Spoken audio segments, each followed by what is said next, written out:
Bonavista is the story of how a town on the east coast of Newfoundland has played an important role and continues to play an important role in the history of Newfoundland.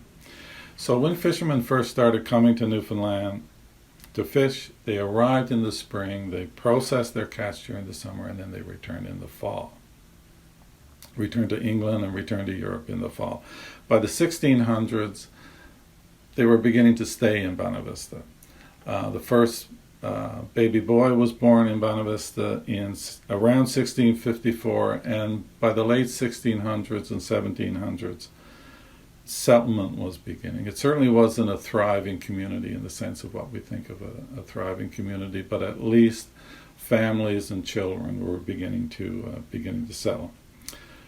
But it wasn't without its challenges. Newfoundland was under naval governance, so settlement and religious and school education were not priorities. The residents wanted more than the fishery, but it wasn't easy to shift from a fishing outpost into a thriving community.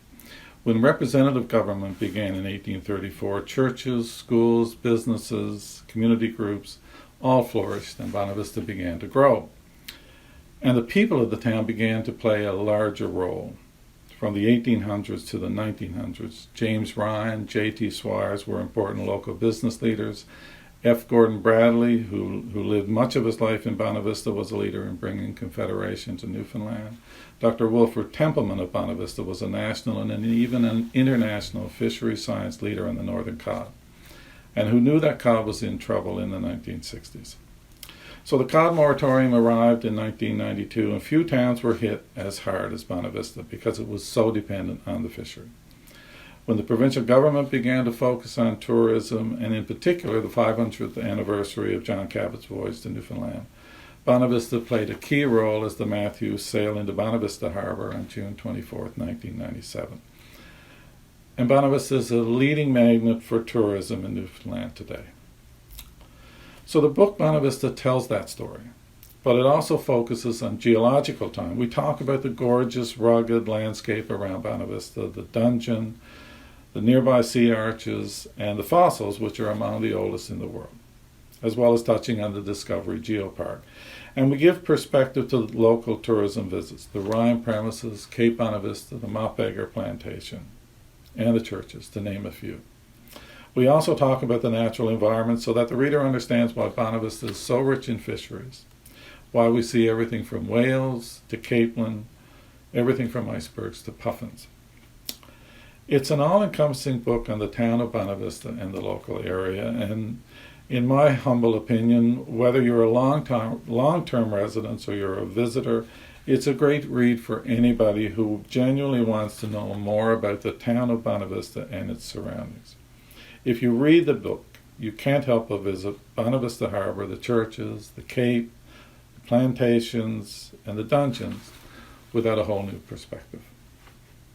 So when I was growing up in Bonavista, all I knew about the town was that it was probably the largest fishing outport in Newfoundland, and it was apparently the landfall for John Cabot in 1497. And that was about it. It wasn't really until I was in my 20s when Mom was interested in her family history. So she and I would go down to the archives, the church archives and other archives at the Colonial Building at that time. In the 1980s, everything was down in the basement. It's now in the rooms, of course. But that sort of got me into looking at Bonavista's history. And what surprised me when I started doing this was how much information there was about Bonavista in the original records, in what they call primary sources. Records from fishing admirals in Bonavista in the 1500s, 1600s, records between people in Bonavista and the governor of Newfoundland, journals and diaries by ministers, merchants, missionaries, and so forth, talking about their experiences in Bonavista. So all of this was at the Colonial Building at the time, and a lot of information from other archive sources, either the United Church Archives in Newfoundland or in other parts of Canada. The British Museum, the British Library had tons of information about Newfoundland, and much of that was focused on Bonavista because Bonavista was an important part of Newfoundland's history in those early days. So that really surprised me how much information there was about Bonavista, and I needed to. I started collecting it and photocopying it and saving it, and then when I retired a couple of years ago, I felt I needed to put it all together in a single package, not only talking about the history of Bonavista, but going back into geological time and talking about the geology of the area and the story of that as well, because some of the oldest fossils in the world are located near Bonavista. The landscape is very rugged. Sea arches and spillers and the dungeon all form a part of that story as well. So, and then right up to present day, talking about the more recent history of some of the prominent people of Bonavista and how Bonavista has transitioned from a fishery into tourism, and then other exciting things happening in the town as well. So, so that's what I did. I put it all together and tried to make a cohesive, complete story. You can never write a complete history of anything, of course, because things are always evolving. But I wanted to tell that story of my hometown.